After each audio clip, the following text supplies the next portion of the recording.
Call from the principal's office, well, or their union at least. New York City Mayor Bill de Blasio striking a deal with teachers' unions, but the Council of School Supervisors and Administrators calling the hybrid plan, quote, indefensible. Why would we teach our children? It's horrible of us. Let's bring in Bill McGurn. He is Wall Street Journal columnist and a Fox News contributor. So, Bill, color me deeply suspicious. They were talking about striking before school started. Now, all of a sudden, it seems like that may not be the case. Will we ever know what kind of a deal was struck and what was given away to avoid that strike, do you think?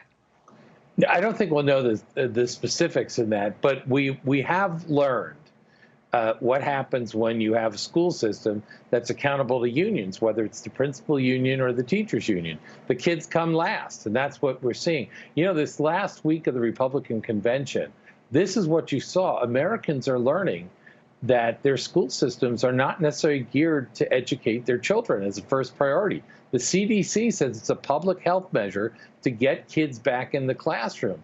And we're playing all these political games, and now they have this cockamamie hybrid solution, you know, part in-person learning in classroom and part learning remotely, that nobody likes.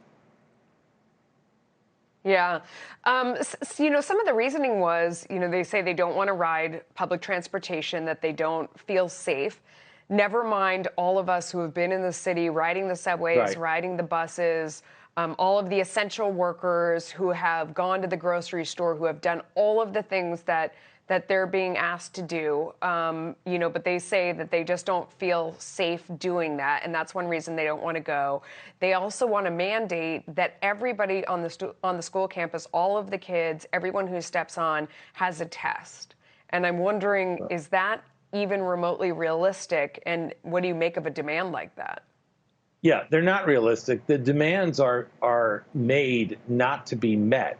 They're just made to be difficult. Look, the backdrop is, I think the one thing you pointed out, these people say it's unsafe for them, but they sure want the clerks at the grocery store, or at the liquor store, or wherever you go to be open for when they need those people. The other thing that needs to be said here is the Catholic schools in New York, which is a pretty significant chunk of the population, they are reopening. And my guess is that they will do better by COVID-19 and education, despite having far fewer resources than the public schools. I mean, New York City spends $28,808 per pupil, according to the Independent Budget Office. Wow. That's the highest in America, and they can't do this. The teachers' unions are complaining about a shortage.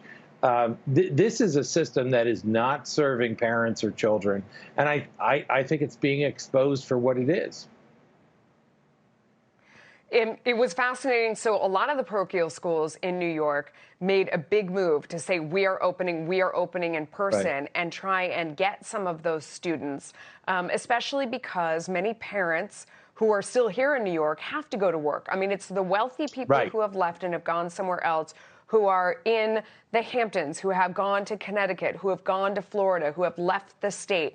And those people can, you know, school remotely, or they're going to school somewhere else. Right. And the working people who have to show up for work in New York don't know what they're going to do with their kids during the day. Right. If the schools don't open and they're being forced to work, and I could send my son to Target all day long, and that's legal, but it's somehow not safe for him to go to school every day.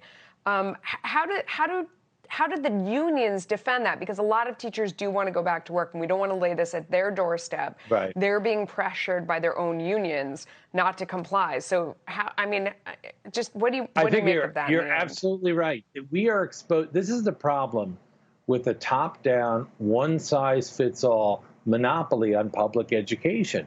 We need more flexibilities. I mean, I'm a little sympathetic with the principals in the sense that if you were running a real system that was truly concerned about the science and following the CDC guidelines, I think you'd have to give principals options to, you know, and flexibility so that they can deal with their particular needs. But again, this looks like a top-down thing imposed on the schools, which is the way public schools answer. And that's why, again, I go back to the convention. Yeah. This week, we saw school choice mentioned passionately. American parents are learning that, like you say, the working mom Okay, what does she do? She can't go to work if her kids are home. And as you point, and the CDC made the same point you did. This has a disproportionate impact on poor and minority kids who may not have the resources to hire a tutor or take your kid out and put them in a parochial school or whatever or send them to grandma's somewhere in a suburban town where they're opening. I think we're just seeing the cracks in the system and the pretense that it's designed to serve students. It's not designed. It's designed to serve teachers' unions, and it does that pretty well. No, that is the biggest point, is that this kind of move hurts low-income and poor children so much more than it does the others. Bill, thank you so much for coming on. We appreciate it.